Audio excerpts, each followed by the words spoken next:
Good morning, student. Welcome back to another video of Geography Chapter 4. Here is the question and answer of the chapter. The first question: atmosphere is a thin blanket of air that surrounds the earth. It protects us from the harmful. It consists of several gases in which nitrogen and oxygen occupy the major portion. जो हम लोगों को मालूम है कि सबसे ज़्यादा इसमें एटमॉस्फेयर में नाइट्रोजन और ऑक्सीजन गैसेस होते हैं, जो कि ऑलमोस्ट 78%, ऑक्सीजन 21%, बाकी एरोजन 2% और भी बहुत सारे गैस होते हैं जो बहुत लेस अमाउंट में होते हैं. ठीक है. उसके बाद है which type of to gases make the bulk of atmosphere. Obviously it's nitrogen and oxygen gases make the bulk of atmosphere. Next is which gas create green house effect. Carbon dioxide create greenhouse effect in the atmosphere. What is weather? Weather is our to our day-to-day condition of the atmosphere is known as weather. Okay.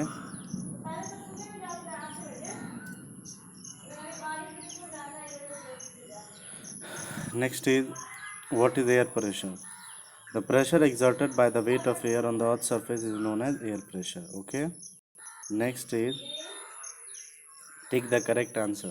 Which of the following gases protect us from harmful sun rays? Carbon dioxide, nitrogen, ozone. The right answer is ozone. The most important layer of the atmosphere, obviously it's a troposphere because it's have an air. Okay. Which of the most following layer of the atmosphere is free from cloud? Obviously it's a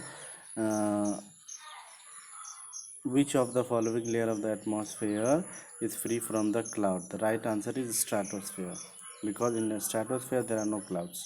Cloud are only exist in troposphere. As we go up the layer of atmosphere of the pressure increases, decreases, remain the same. Obviously it's a decreases. जैसे जैसे हम earth surface से ऊपर की तरफ बढ़ेंगे हमारा जो एयर प्रेशर है वो घटता चला जाएगा. ठीक है. When participations comes down to the earth in a liquid is called. देखो सिंपल है कि पार्टिसिपेशंस अगर अर्थ पे लिक्विड फॉर्म में आएगा तो वो रेन कहलाएगा, क्लाउडी फॉर्म में आएगा स्नोइंग कहलाएगा. ठीक है. क्लाउडी फॉर्म नहीं, एक्चुअली स्नो के फॉर्म में, जो मतलब जिसको हम ओले वगैरह कहते हैं या स्नोइंग आप जानते हैं. और क्लाउड तो डायरेक्टली प्रेसिपिटेट होता नहीं. Okay. The right answer is rain. Next है आपका give reason. Wet cloth take longer time to dry on a humid day. Why? Because on a humid day the air is full of water vapor, hence evaporation is very slow. This is the reason why the wet cloth take longer time to dry on a humid day.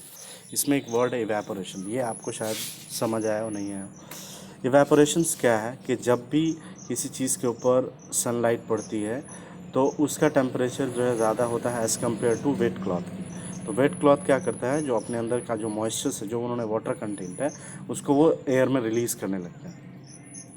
अब जहाँ पे जब ये humid day होता है, इसका मतलब humid day किस दिन को कहते हैं, जब एयर में ऑलरेडी बहुत ज़्यादा मॉइस्चर्स हो.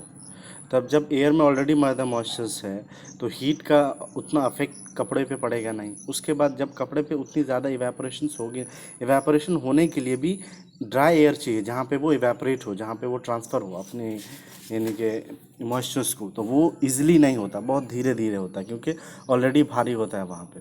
ठीक है. जैसे मान लो कि अगर कोई ट्यूब है उसमें आप हवा भर दो, थोड़ा बहुत हवा का जगह छोड़ दो, उसके बाद आप हवा दोगे तो पहले के मुकाबले बहुत थोड़ा थोड़ा उसमें हवा जाएगा क्योंकि ऑलरेडी उसमें बहुत ज़्यादा हवा.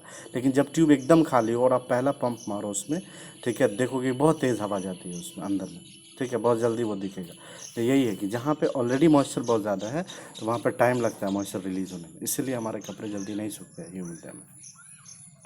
नेक्स्ट है कि amount of insolation decreases from equator towards pole. Why? Because insulations come through vertical rays on equator.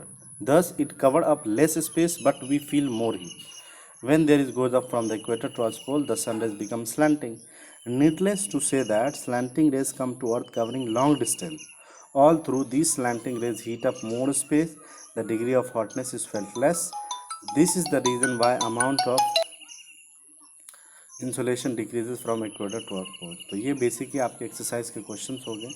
उसके अलावा कुछ छोटे छोटे क्वेश्चंस हैं जो कि बहुत इंपॉर्टेंट है, वेरी शॉर्ट क्वेश्चन, ये आप देख सकते हैं यहाँ से.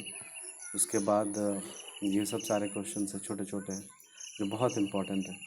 आपको इसमें कोई भी डाउट हो आप बेसिकली हमें पूछ सकते हैं यूट्यूब पे या फिर ग्रुप्स में. ओके. पिछले वीडियो में सेटिंग्स ठीक नहीं थी इसलिए माइक की आवाज़ नहीं गई आपको. क्योंकि उसमें सिस्टम साउंड सेट था, उसको मैंने अभी माइक किया है तो शायद आपकी आवाज़ जाएगी इस वीडियो में मेरी। ओके, तो चैप्टर 4 आपका कंप्लीट हो गया है।